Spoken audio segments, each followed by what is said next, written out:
Dito tayo sa viewing area. Wow!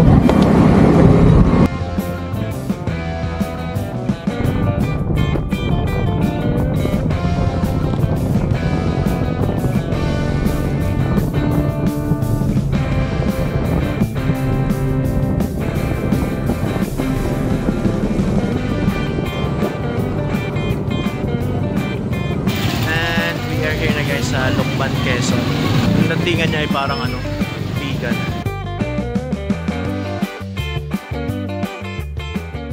Hello guys, napakaganda ng bunga ng ating bagong taon. And we are here dito sa Pila, Laguna, sa may Macdo. And magkakaroon tayo ng magandang rides ngayong bagong taon guys. Supposedly ano to, year end sana namin gagawin, kaso medyo pangit yung panahon, di nakisama. And then medyo busy din sa ano, mga preparasyon. So ngayon nagkasundo kami na ngayon namin gagawin itong bagong taon, unang mga araw ng bagong taon. So we were going to, I think sabi nila windmill daw dito sa Pililya. And then kung may time, iikot kami dito sa Lucban para bumili ng mga local delicacies. Like, I think bibili kami ng masarap yung ano nila, Lucban Longganisa. And see you sa ating mga adventures guys.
Dito na kami sa Pililya guys. Mula dito tanaw yung ano, Laguna Lake. Doon yung ano, Metro Manila. Dito tayo. Mainit to. Tara, dito tayo. Saan tayo pwede dyan? I love it.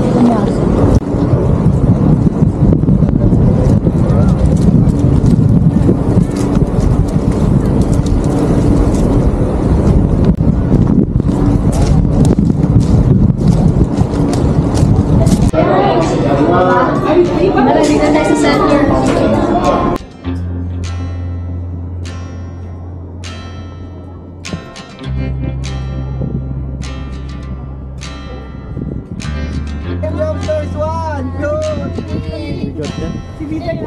Dito naman kami sa private, sa Windscape.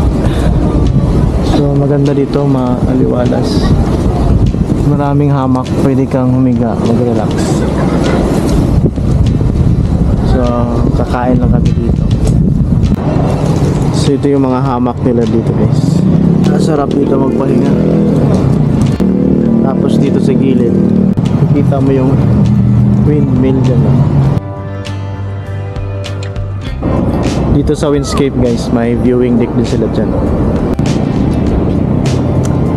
May mga kubo din dito. Aside from duyan, may mga kubo din. Pero I think may extra charge din kapag gusto nyo magkubo.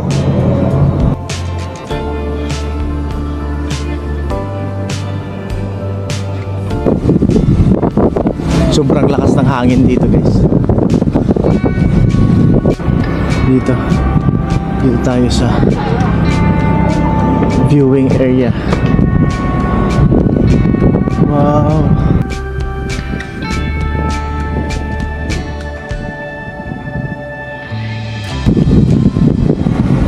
Wow.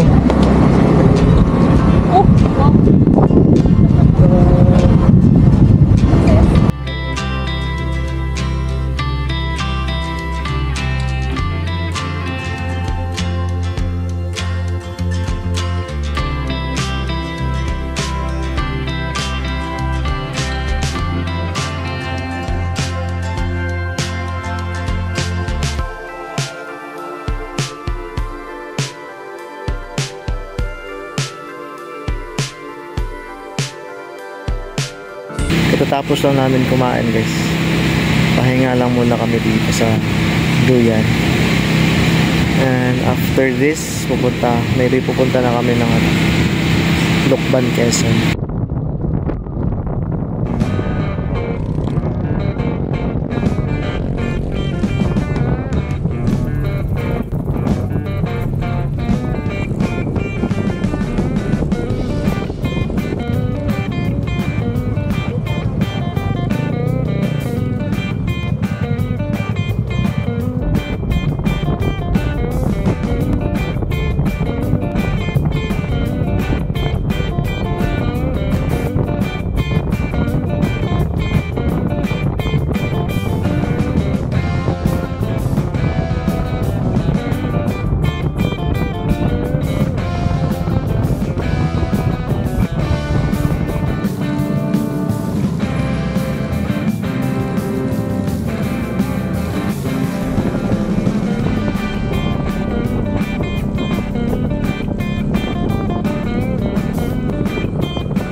Sa Lucban, Quezon. So, kakain lang kami dito. Ang ganda ng town nila dito kasi ang daming ilaw. Puro ilaw. Kahit yung mga establishments din, puro punong-puno din ng mga ilaw.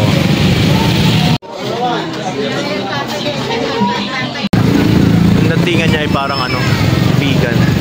Mga lumang establishments pa din yung mga nandito. Dito kami kakain guys. Kilala daw dito. Ito daw yung kilalang kainan dito sa Lucban. Punong-puno lagi ng tao.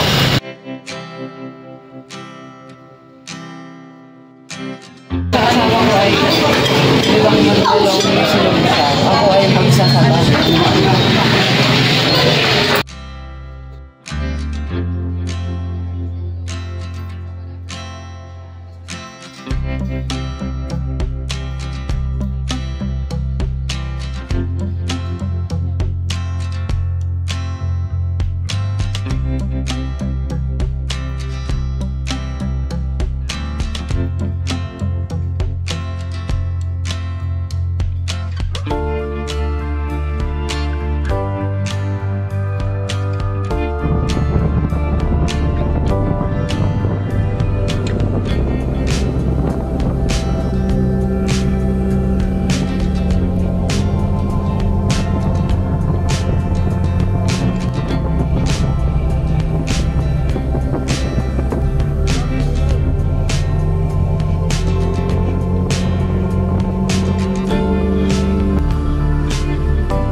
what did happen to the last 10? I ran away with my life, fast forward, never turn back again. It's kind of funny that the more we pass time, the more we need to set the rewind. And 19 was the year I had to leave you, but now I'm seeing all the signs. Is this really happening? I can't believe it's true. I'm just as surprised as you.